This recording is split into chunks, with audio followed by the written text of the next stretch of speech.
9월 21일 수요일 하나님께서 오늘 우리에게 주시는 말씀은 창세기 26장 12절에서 22절까지의 말씀입니다. 봉독하겠습니다. 이삭이 그 땅에서 농사하여 그 해에 100배나 얻었고 여호와께서 복을 주심으로 그 사람이 창대하고 왕성하여 마침내 거부가 되어 양과 소가 떼를 이루고 종이 심이 많으므로 블레셋 사람이 그를 시기하여 그 아버지 아브라함의 때에 그 아버지의 종들이 판 모든 우물을 막고 흙으로 메웠더라. 아비멜렉이 이삭에게 이르되 내가 우리보다 크게 강성한즉 우리를 떠나라.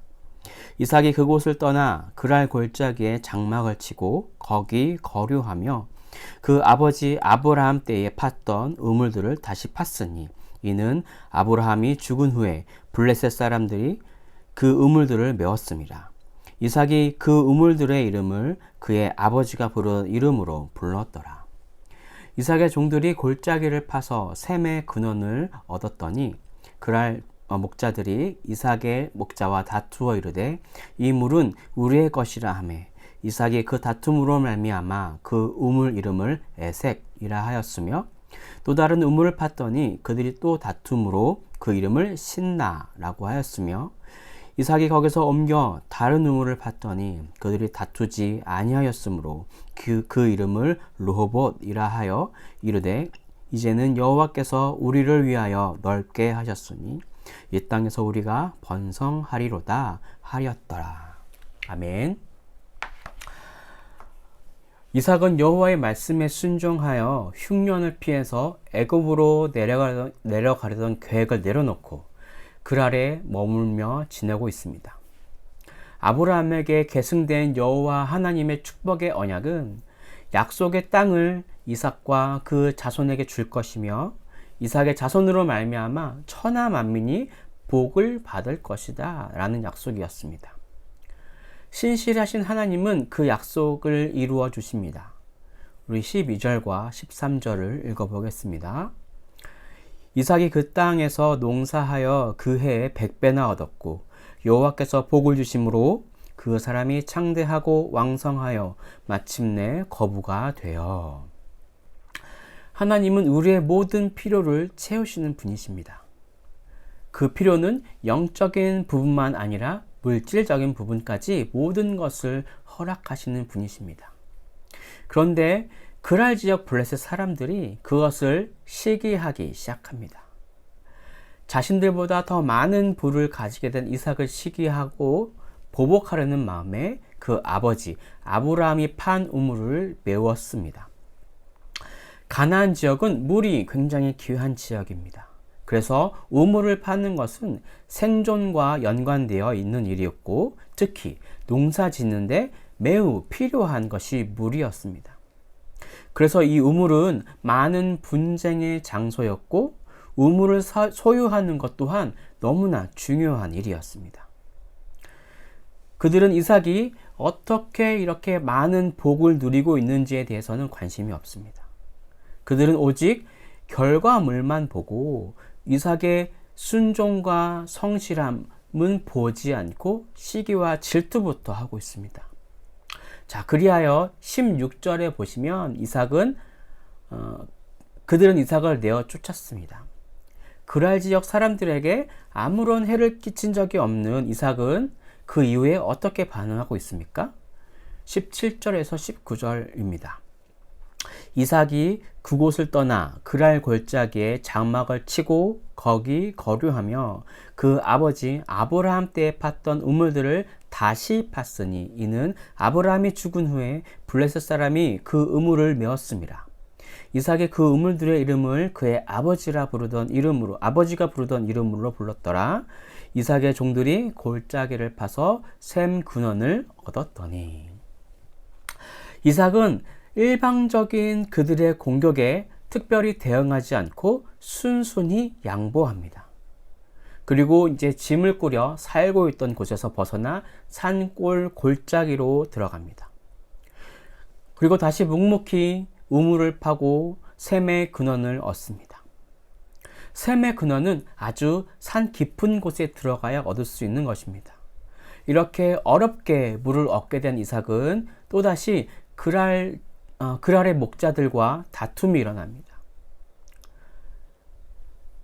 그랄 지역의 목자들은 그 물은 우리 것인데 왜 너희가 와서 그 물을 가져가느냐라고 항변하는 것이죠. 이 다툼에 이삭은 이번에도 조용히 일어나 다른 곳으로 이동합니다. 그러면서 이 우물의 이름을 20절에 나와 있듯이 에색이라고 하였습니다.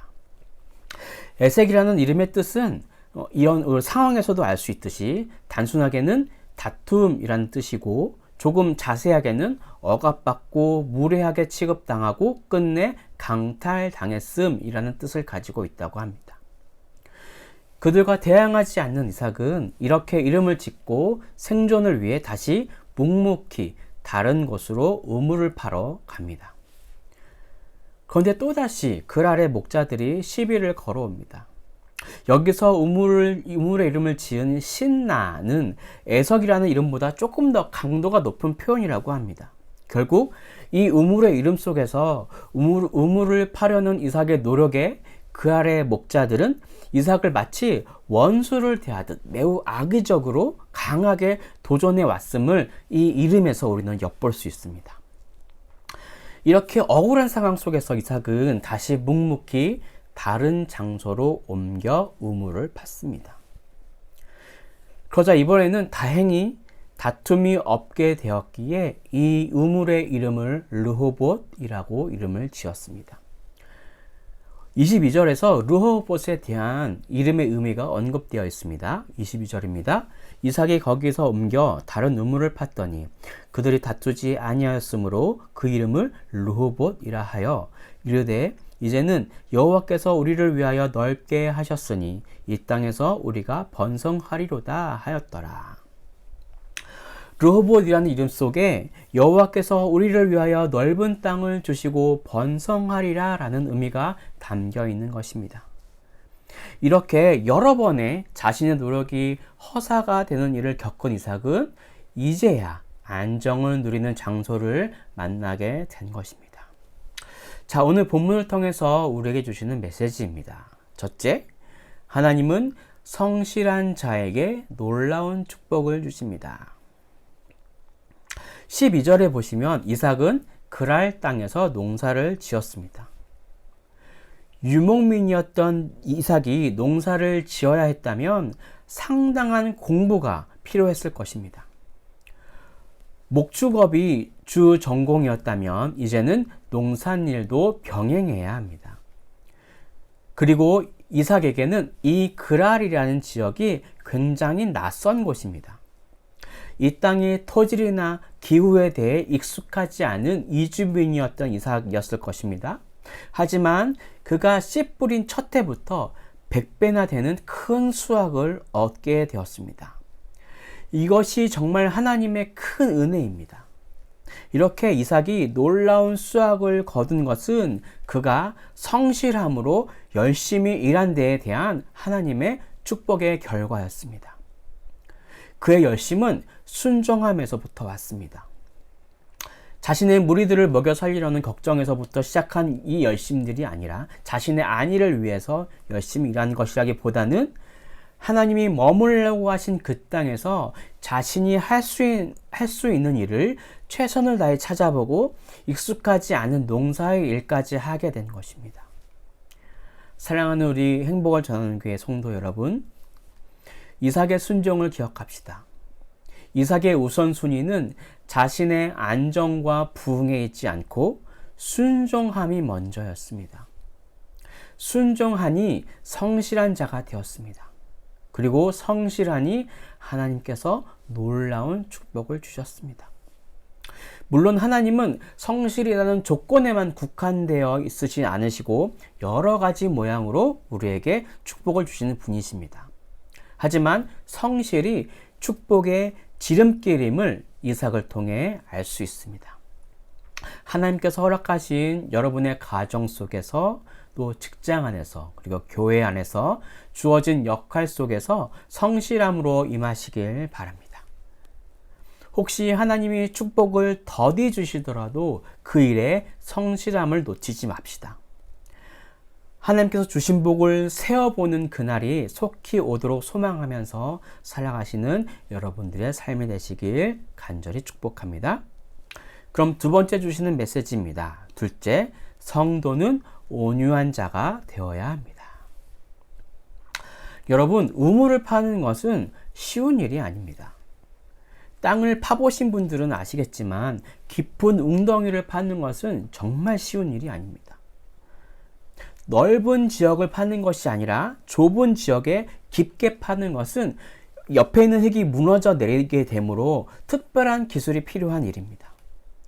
그래도 지금은 기계가 그 작업을 대신하고 있지만, 그래서 수월하게 일을 할 수 있지만, 이삭의 시대에는 사람들이 직접 구덩이를 파고 이런 수거들을 했을 것입니다. 그런데 이렇게 어렵게 판 우물 때문에 이삭은 3번이나 옮겨야 했습니다. 그랄의 사람들이나 그랄 골짜기의 목자들과 다툼은 그들의 시기에서 시작한 것으로 이삭이 그들에게 잘못한 것도 없는 일들이었습니다. 그들에게 아무런 해를 주지 않았기에 이삭은 항변하고 맞상대를 할 수 있었을 것입니다. 어찌 보면 이것이 합리적이고 정당해 보이기까지 합니다. 이 얼마나 답답하고 억울하고 정신적, 육체적 고통이 심하였을까요? 그럼에도 불구하고 이삭은 끝까지 온유함을 잃지 않았습니다. 그들의 만행에 대항하여서 묵묵히 다툼이 일어났던 장소에서 벗어나 다른 장소를 찾을 뿐입니다. 이삭은 끝까지 인내하며 온유함으로 그랄 사람들의 대함으로 화평하기를 힘썼습니다. 여러분, 이삭이 대항할 힘이 없어서 피한 것이 아님을 우리는 16절을 보시면 알 수 있습니다. 16절에서 아비멜렉은 이삭에게 자신들보다 크고 강성하니까 너희들은 떠나라 라고 명령한 것입니다. 이삭은 그들을 제압할 힘이 충분히 있었습니다. 그렇지만 이삭은 화평을 위해 온유함을 선택했습니다. 그 결과는 우리가 22절에서 보았듯이 넓은 땅을 차지하는 것은 물론 하나님으로부터 놀라운 축복의 약속을 받기까지 했습니다. 시편 37편 11절에서는 오직 온유한 자는 땅을 차지하며 풍부한 화평으로 즐기리로다 라고 하였습니다. 물론 우리가 불의에 대해서는 분노해야 할 필요도 있습니다. 하지만 평화의 왕으로 오신 예수님처럼 우리의 일상 중에 온유함으로 화병을 끼치는 자가 되는 것을 우리는 말씀을 통해서 하나님이 이런 것을 원하시는구나 라는 것을 알 수 있습니다. 이 아침 하나님께 오늘도 온유한 마음을 가질 수 있도록, 그런 마음이 들 수 있도록 기도해 봅시다. 사랑의 마음으로 온유함을 지켜내므로 진정한 하늘나라의 평강이 오늘 내 삶에 임할 수 있기를 기도하는 기도의 시간이 되기를 바랍니다. 기도하겠습니다. 신실하신 하나님 아버지, 오늘 또한 감사드립니다. 하나님, 우리에게 성실함에 대해서 말씀해 주셨습니다. 또한 온유함에 대해서 말씀하셨습니다. 하나님, 우리는 때로는 삶을 살면서 경쟁해야 하고 또 많은 것을 취해야 하는 것 때문에, 또 우리가 살기 위해서 또 여러 가지 노력을 해야 하기 때문에 분주하면서 또 분주한 가운데 여러 가지 경쟁 속에서 서로를 깎아내리는, 또 서로를 이겨내야 하는 그런 세상 속에 살고 있습니다. 주님, 오늘 이 주께서 주신 말씀을 의지하여 다시 한번 우리의 마음을 돌이키는 이 시간이 되길 소망합니다.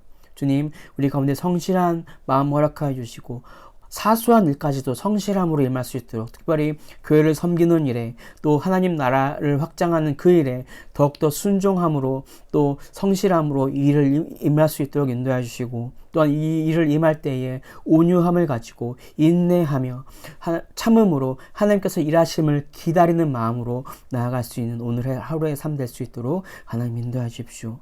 너무나 감사드립니다. 이렇게 인도하실 주를 믿으며 주 예수 그리스도의 이름으로 기도드립니다. 아멘.